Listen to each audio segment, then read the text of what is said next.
Welcome to Vegas Revealed, episode 39. A bunch of shows in Las Vegas have announced opening dates. Yeah, it's another step closer to reality here in Las Vegas, and we're going to talk with Flamingo headliner Piff The Magic Dragon. Plus, our first-hand experience staying down on the Las Vegas Strip. Since this whole shutdown was lifted, we talk the good, the bad, and the ugly, too. Coming up on Vegas Revealed.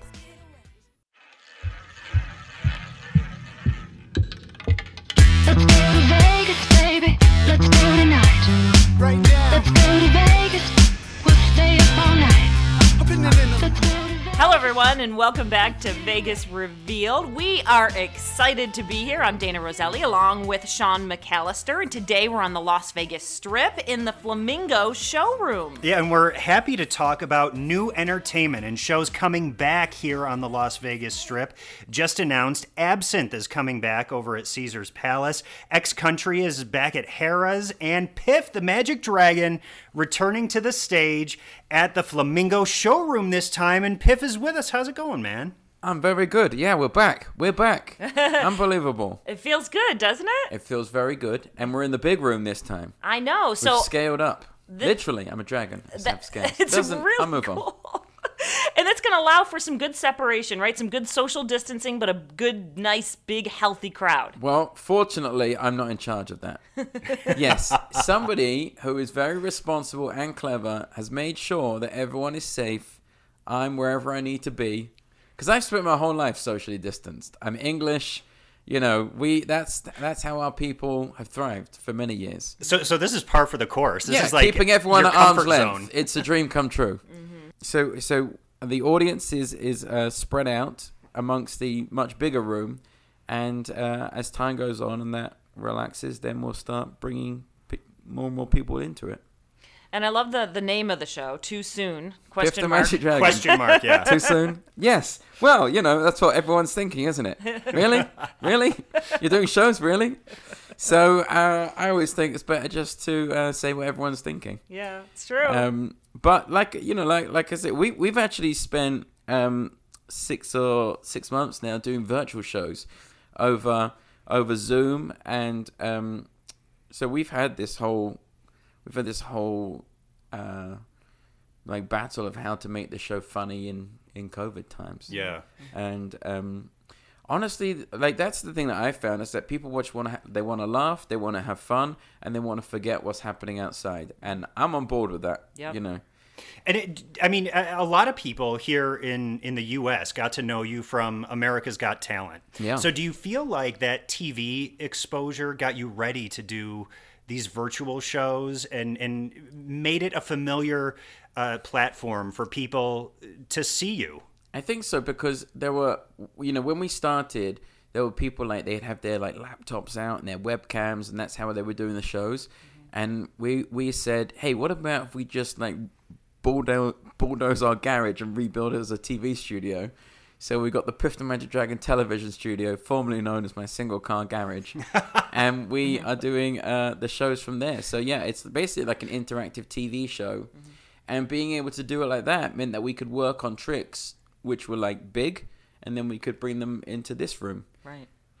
And talk a little bit about your show for folks. We have listeners from all over the world, so if people aren't familiar with you, if they come to Las Vegas, they come to the show, what can they expect? Grumpy Dragon doing unbelievable magic tricks with the very cute Chihuahua and a genuine Las Vegas showgirl.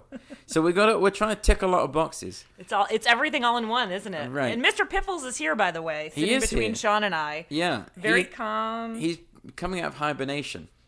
That's what this pandemic has been. It's been a 7-month, because before we were doing 400 shows a year. We would do about 250 here in Vegas, and then we'd tour every single weekend all over the country, all over Canada, Europe, all over the world. So we've been able to stop and pause, and now we just want to stay in Vegas. I didn't realize how much I liked living here, because we were living here, but we were always doing the show, and you're busy. And then I stopped and I was like, wait a minute, we got a really nice house in a really nice place, and and Vegas is great. You finally got to stop and enjoy it a little bit. Well, like years ago, when I first came to Vegas, I came to do a show called Vegas Nocturne at the Cosmo. And I was like, I don't really think that I'm gonna that this is for me. And I came here to do like a 2-week rehearsal period in 13 maybe. And immediately I was like, oh my God, I love Vegas. Like, as soon as I got off the plane, I was like, oh, this is it. This is where I should be. Yeah. So, but then over the years, we got so busy that it's been great to sort of like remember that, oh yeah, we live in Vegas, and let's like, so hopefully next year we do like 46 weeks or something a year here instead of 5 days and then on a plane. Yeah, well, and it does seem fitting that Vegas is a good home for a magic dragon. Well, it's a desert, yeah, you know, a lot of caves. Yeah, I think it's a pretty good, you know, I'm cold-blooded. It's a perfect fit. Right, it keeps you nice and toasty. Where are we? Oh, no, there's a mirror. Oh, there's a mirror. There's a mirror. The dog is now attacking his own shadow. his rival. His reflection. Yeah. I love it. He's so cute. He's looking for somewhere to relieve himself now. Oh my gosh. That's really what great. that dog spends most of his life doing. I built this back garden, you know, because when you buy a house in Vegas, it just comes with gravel when it's like a new house because it's a desert. So we had to like buy a back garden for it. So I was like, look, the dog's done so much for me. I'm going to reward him. I'm going to get this like real grass and like an oasis for him. And he loves it. He runs it there every morning, lies in the sun for hours every day, sunbathes for hours, and then he stands up and he trots inside and he just poops in the house. And then he just goes straight back out again. And it's like, are you kidding me? Oh, They're at man. my feet. And he'll look at me and just be like, yeah, I paid the mortgage. Yeah, oh my gosh. I did this. Isn't that true? Isn't that true? Oh my gosh. Now talk about, what does Piff the Magic Dragon do on his off time? Like, do you do different things than normal Vegas people do? What are some of your favorites? Golf. Golf! You're a golfer. Dragons love golf. Wow. Yeah, so and Vegas is perfect for it. Like, this is really, like, it's amazing how the stars have aligned to work out here. But yeah, I like playing golf, but then to be honest, the thing that I love doing is making the show, performing the show, thinking of new material.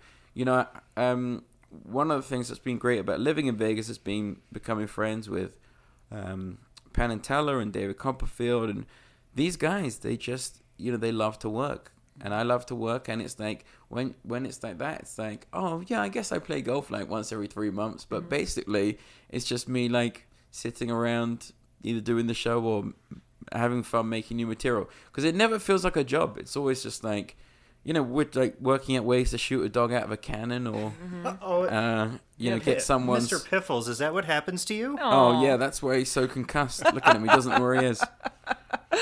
I love it. And the magic community here in Las Vegas, is it a tight knit group of people? Do you guys all get along, or is it competitive? Well, I don't think the good thing about being a magic dragon is I don't have many other competitors. That's true. I'm at least in the top 10 of magic performing dragons in Las Vegas. That's pretty good. Yeah, that's not bad, is it? Maybe in the world, I don't know. So it's been great. I've been able to sort of build friendships with like Matt King and Matt Franco and Lance Burton and these guys. And we just did a show, Tournament of Laughs, which is a TBS show.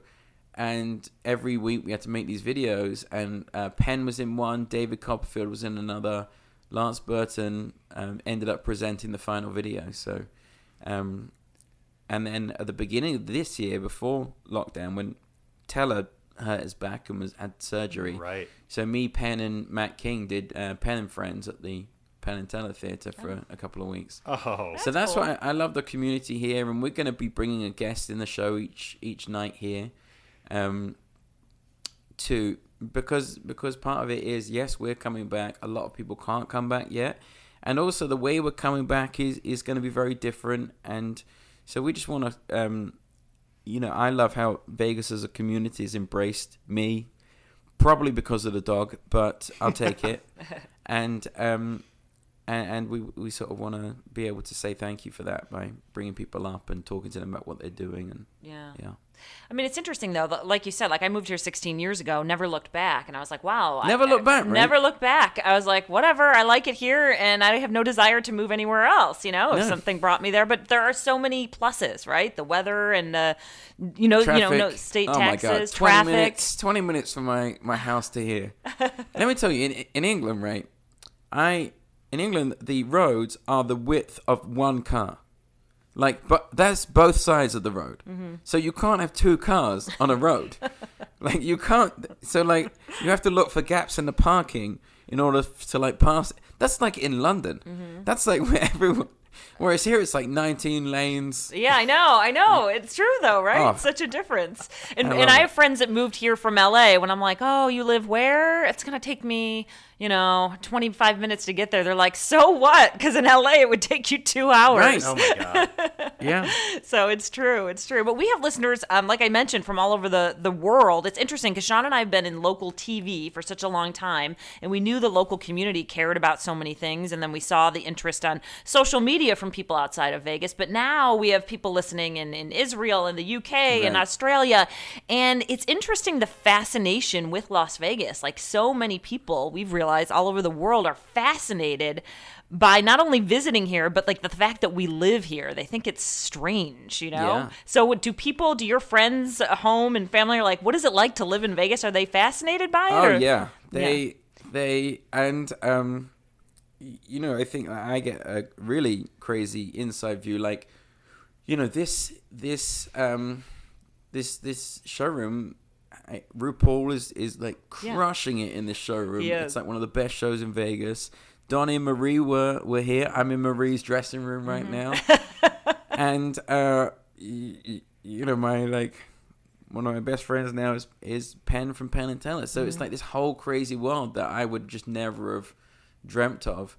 And so, my friends are like, wait a minute, what? You're like... Yeah. You're across the road from Wayne Newton? What's happening? So what's Marie's dressing room like? Are there still rhinestones stuck to the mirrors? Or Yes, it's all our own furniture. It's the price tags and everything. You can still buy it from from many furniture stores. No, it's great. It's much nicer than I would decorate a dressing room. Right. Yeah. So it's just crazy. But like the Flamingo is like one of the oldest casinos in all of Las Vegas. So it's like the history here. Yeah. It's very difficult to get my head around it being a I grew up in London and never ever like I had this girlfriend, right? And her parents really, really did not like me. And in the end, I was like, hey, what's going on? Because we're probably going to be together a while, so we might as well just get this out in the open. Right. And they said, well, we just think that you're gonna become more and more successful, and then one day you're gonna get your own show in Las Vegas, and lead the country. And I was like, what? Let me tell you, if I can promise you one thing, I will never get my own show in Las Vegas and move countries, because I just thought that's the last thing that could ever happen. And it's just been incredible that, through like seeing all the steps, I first came here with Spiegel World doing a show at the Cosmo, and then I went on America's Got Talent, and then, every single step that has led to us now opening in the big room at the Flamingo Showroom is just like, it's unbelievable. Yeah. You could never, ever predict it. So what kind of changes to your act have you been developing in the garage that you're now bringing to the stage here at Flamingo? Well, this sounds stupid because it is stupid. But I did think, okay, there's a shutdown. At some point, the shows will come back, probably with some distance between people. Maybe we might have to go into the Flamingo Showroom. Therefore, I should probably spend 6 months and hundreds of thousands of dollars working on a very large show that would fit there. Oh my god! So we did that, sort of on the off chance. Nice gamble. That this might, and I was like, oh, turned out it happened. So when we tour, we play anywhere from like 1,000 to 2,000-3,000 seats on the road. So we're very used to doing shows in big theaters all over the country and, like I say, Canada and the world. So and then when we're in Vegas, we've been in the Piff The Magic Dragon Theater, which is like a 200-seat showroom in the Flamingo, which is almost feels like a comedy club, which is great because when you're in those rooms, you can do jokes every 4 seconds. Whereas in a bigger theater, everything has to play bigger. So we've got like the big Piff set out, we've got the big screens out, the big tricks, and we're ready to do the large, the big large Piff the Magic Dragon show. So a ton of new tricks, a ton of just brand new material. Mr. Piffles has been working on some killer stuff, and Jade will finally be able to do all her showgirl dancing all over the stage. Because usually she's kind of like, she takes 3 steps and she's fallen off the front. Now she's got the whole now run she's of got the the mill. whole thing. Yeah. It's like, exactly. She's on the stage at RuPaul's Drag Races. Yeah. So yeah, she's crazy about that show. She's watched that for every single season. She never misses an episode. So I've sort of like watched it by proxy. So it's great to be sharing the theater with them. Now, when you incorporate, does the coronavirus come into the act? I mean, because right now, like with these shows kicking up, like we haven't really had the chance to hear comedy about it or anything. We'll do a little bit, but honestly, it's just that thing of like, let's leave our troubles at the door. Yep. Yeah. And this has been really, this has been very hard. We've had some successes over this period, but we've had a lot of, it's been very, very hard for all of us. And so I can't imagine what some people have gone through, have faced like real tragedy and so this is, again, that's what we've seen on our virtual shows. Being able to make people just laugh and forget what's outside the door just for an hour is a big thing right now. Yeah, it's a feel good moment for sure. Yeah, exactly. And everything's so divided as well at the moment. Yeah. And one of the things is like, hey, we all laugh at the same things. So that's what I like about, and we had it before the shutdown, because it's been like that for a while, is that you get people who would never normally sit side by side, or in this case 6 feet apart. They're sat with each other, they're all laughing at the same thing. It's like, hey guys, maybe we just relax a bit. It's nice to have a common denominator like that, isn't it? Exactly. Let's all unite against one common enemy, the dragon. It's an allegory. It's been dragons have been in many cultures for a long time. I know. It's nice to see you in a sweatshirt and shorts and chilling with us in the back room of the showroom. Yeah, I'm in disguise right now. Yeah, I love it. I was like, who is that? Yeah. And then we've all got masks on, so that's always hard too. Will you be wearing a mask on stage? There's these rules. Like I say, somebody else is in charge of the rules, not me. There are all these times when I can wear a mask and when I can't wear a mask and the things you have to do. So we'll figure all that out and wear it when necessary. And add it into the choreography of the show. Add it in and everything like that. The only thing is that I found like I'm so sarcastic generally that even without a mask, people aren't really sure when I'm joking or not. But if you cover up half my face, it's a nightmare. That's true. So I'll say things to people and they're like, oh my God. And I'll be like, well, I'm smiling. And then we're like, we can't see that. So true, though, without the facial expressions. And like you said, people aren't sure regardless. How long have you been here now in Vegas? I came here November 1st, 2013. 2013. That was when I moved here for good. Yeah. Time flies. It really does. Yeah. I know. So I did Vegas Nocturne was the first 6 months of 2014, and then I was out of work for a whole year, and then that was during that period I was on America's Got Talent, and the whole idea of that was because Terry Fator at the time, he had this billboard, the winner of Terry Fator, the winner of America's Got Talent. And I was like, it would be really funny to have Piff the Magic Dragon, the loser of America's Got Talent. And I was like, I think I'm going to go on America's Got Talent, get to the finals, and then shoot Piffles out of a cannon, which I've been doing at the Cosmopolitan. And I was like, I'm definitely going to go down in flames if I do that. And then I can have my billboard. So I did it, got to the finals, shot out of a cannon, went down in flames the next day, got the show at the Flamingo, ordered the billboard. Amazing. And it's been up there ever since. Amazing. Life goals, right? Yeah, life goals, yeah. Coming up on Friday, people can start to get tickets to come and see you here at the Flamingo. Coming up this Friday, they go on sale 9 a.m. Pacific time. And come. Now's the time. Yeah. Vegas is open again. Laugh again and enjoy. It's the show's at 7:30 p.m. It starts October 29th at the Flamingo Showroom. We're excited to have you back. Thanks for joining us. Thanks for having me. And Mr. Piffle, you have been a pleasure. Just so calm and sweet. And proper. and proper. I know Mr. Piffles is a man of few words. Yes, Yeah. doesn't talk much. But so sweet. Piff the Magic Dragon, thank you so much. Always great to see you, and congratulations on getting back on the stage and being part of the charge to get entertainment back in Las Vegas. Well, it's got to restart somehow, hasn't it? does. It Why does. not like this? Love it. Yep, setting the trend. All right, we're back right after this.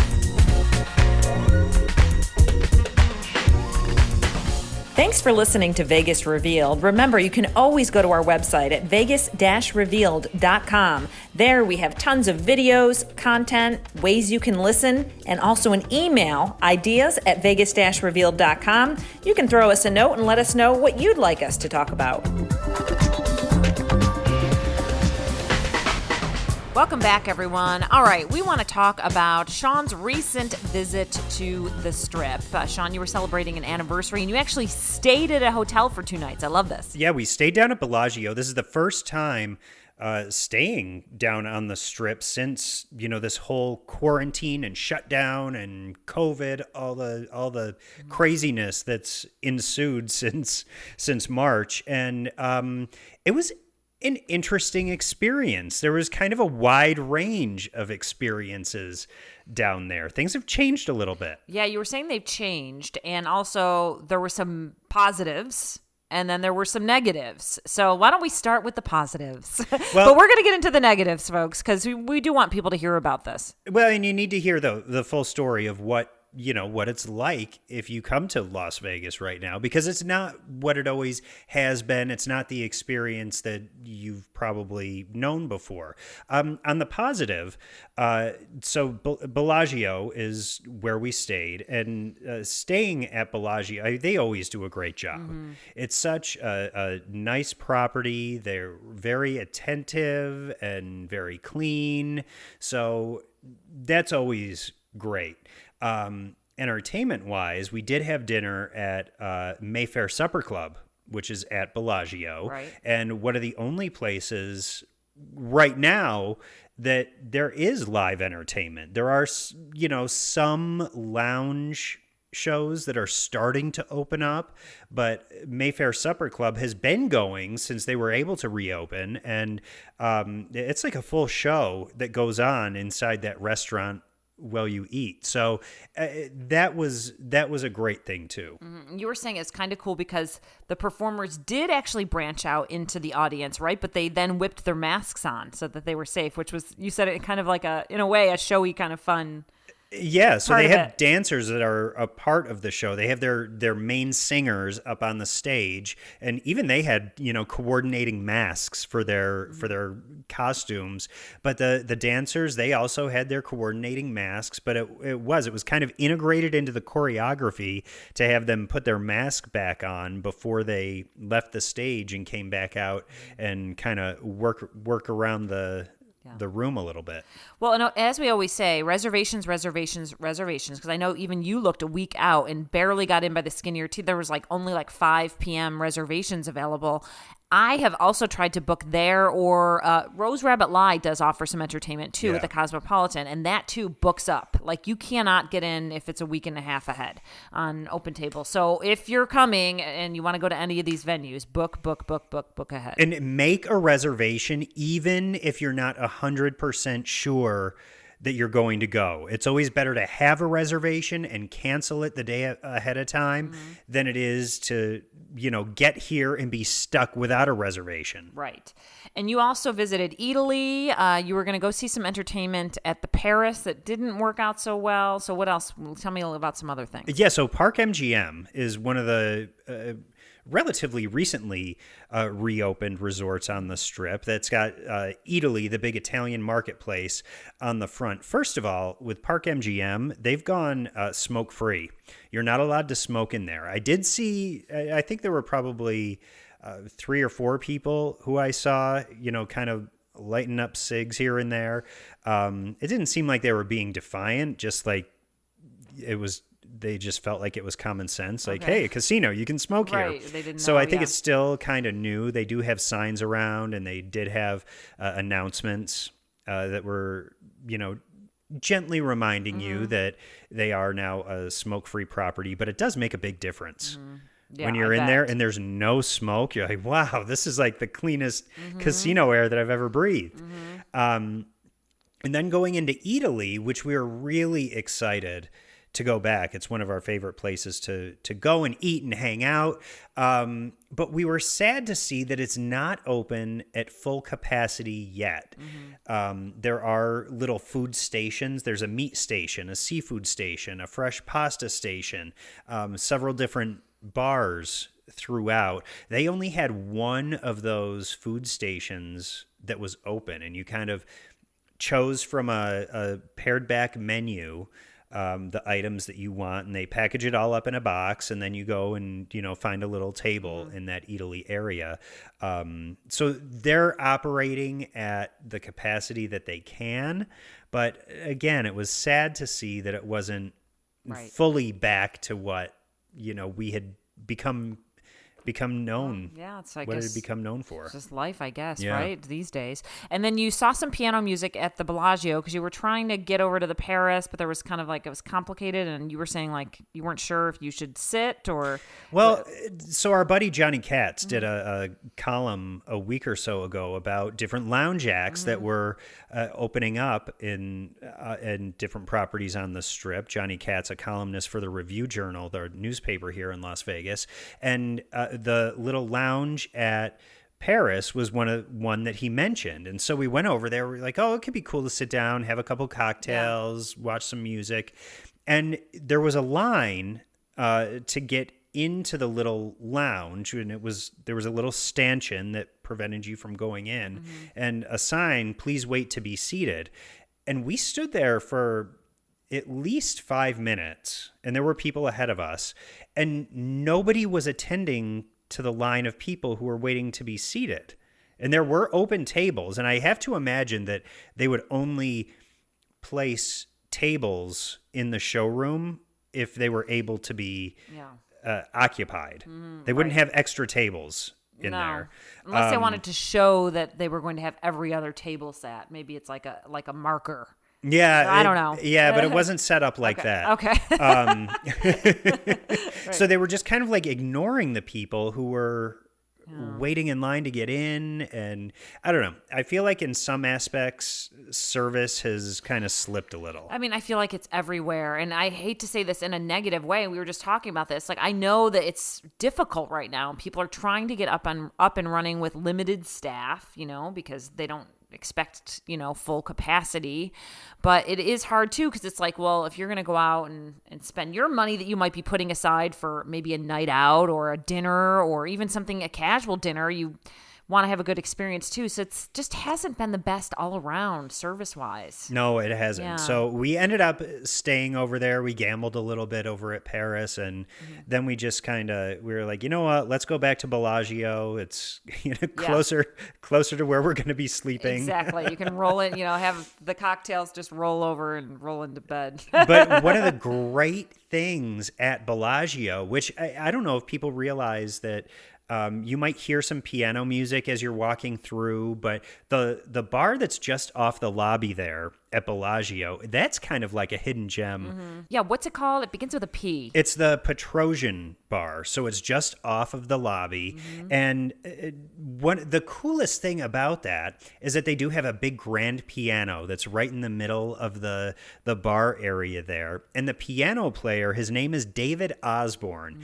And if you look him up, he's known as the presidential piano player. He's played for just about every president, I think dating back to Jimmy Carter. And recently, before the whole COVID situation, I think they had a little reunion. Okay. They met up somewhere. But David Osborne is a incredible pianist, and he's played at the White House several times. But you can see him on a regular basis At the right Bellagio. there at Wow. the Petrosian bar at the Bellagio. So that's where we sat down for a little bit, had some of the little snacks, had a couple cocktails, and that was was nice and relaxing. Yeah, that's awesome.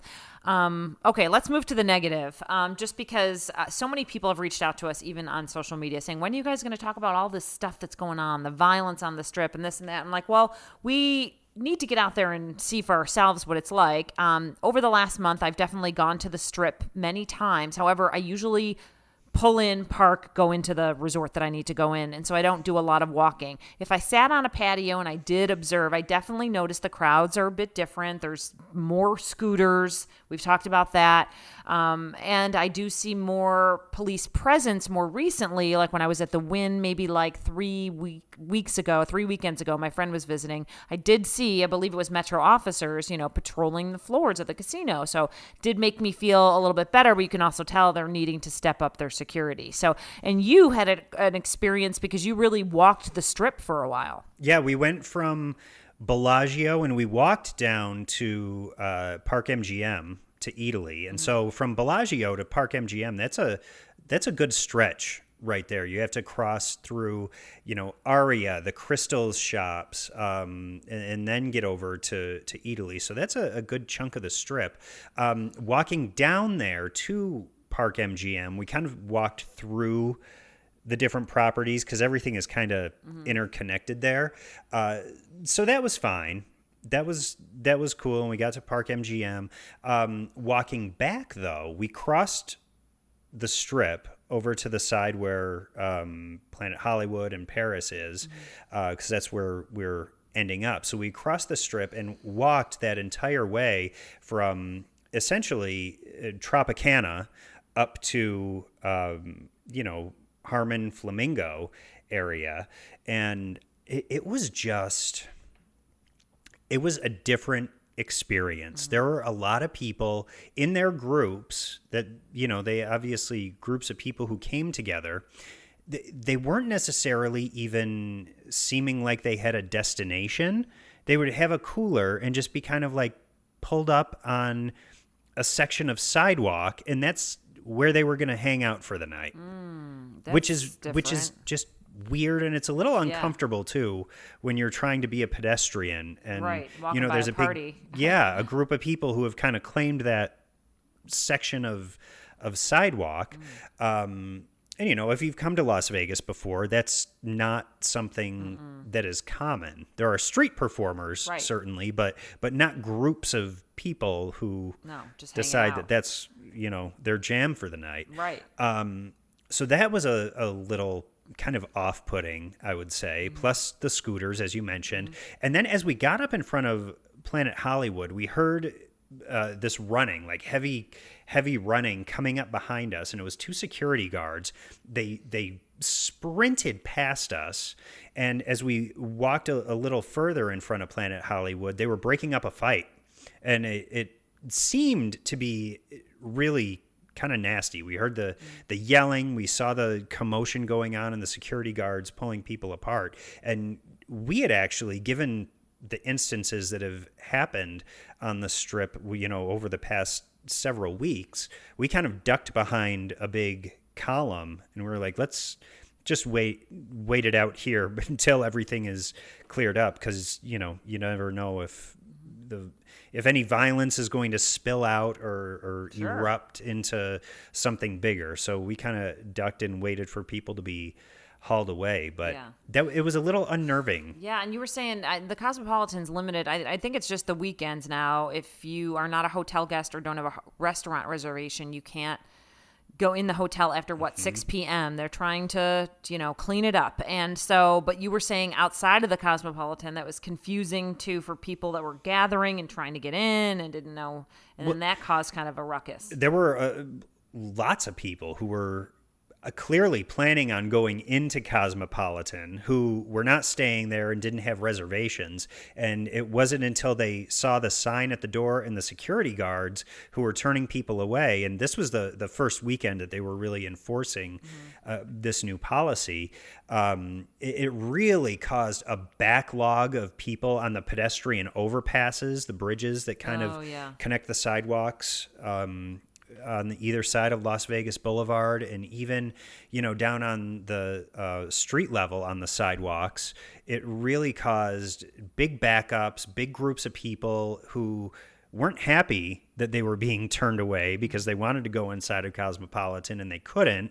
But like kind of being in that situation too was a little like, oh, what's going to happen here? Yeah, right. Yeah. And I've not had that. I mean, living here for 15 years, I've not had that kind of feeling and atmosphere walking up and down the Strip. I've been on the Strip countless times, and I've not really had that feeling of just being unsure. Yes. You know what I mean? No, I think when we hear it and people say, oh, and you're kind of like, oh, they're exaggerating. I'm sure it's not that bad. And then you go see it for yourself. And I felt the same way. And it's like, wow, it is different.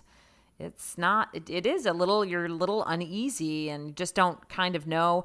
But we don't want that to be. I'm so worried, and obviously this is cause for concern for everyone that is concerned about these issues that you see on social media or visitors or whatever. But like, we don't want that to be what people take away from our city if they're visiting and then they don't return. So we got to fix it. And I know that they have put more of a police presence out there. They're doing even bag checks on the weekends at some resorts, and they're trying their best. But I don't know. I hope we can change it.